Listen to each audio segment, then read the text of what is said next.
പ്രേക്ഷകന്റെ Marco സിനിമയിലെ അതിരുകടന്ന അക്രമത്തെ വിമർശിച്ച സംവിധായകൻ VC അഭിലാഷ്.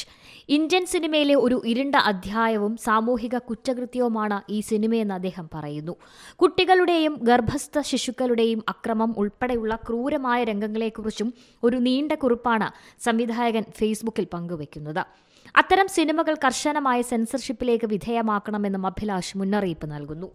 പ്രേക്ഷകനെ സംബന്ധിച്ചിടത്തോളം ഇന്ത്യൻ സിനിമ ചരിത്രത്തിലെ ഒരു കറുത്ത അധ്യായവും വലിയൊരു സോഷ്യൽ ക്രൈമുമാണ് ഈ പ്രോഡക്റ്റ്. ഇത്രയും പൈശാചികമായ മനുഷ്യത്വരഹിതമായ ആവിഷ്കാരം ഞാനൊരു കൊറിയൻ സിനിമയിൽ പോലും കണ്ടിട്ടില്ലെന്നും അഭിലാഷ് പറയുന്നു. മാർക്കോ ഉൽപ്പാദിപ്പിക്കുന്ന ഒരേ ഒരു റിസൾട്ട് സാഡിസം മാത്രമാണ്. പരിശുദ്ധിയുടെ പുനരവതരണം മാത്രമായിരിക്കണം സിനിമ എന്നൊരു വാദം എന്നിലെ ഫിലിം മേക്കർക്കും പ്രേക്ഷകനുമില്ല. ക്രൈം ത്രില്ലർ സിനിമകൾ എന്റെയും ഇഷ്ടമാണ്, സ്വപ്നമാണ്.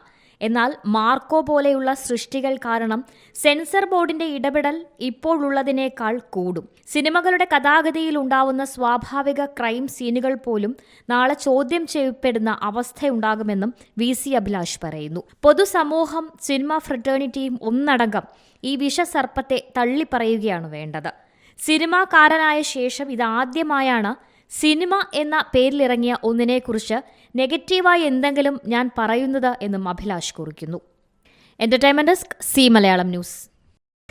പുതിയ വാർത്തകളും വിശേഷങ്ങളും ഇനി വിരൽ തുമ്പിൽ. എല്ലാ ഡിജിറ്റൽ പ്ലാറ്റ്ഫോമുകളിലും ഇപ്പോൾ സി മലയാളം ന്യൂസ് ലഭ്യം.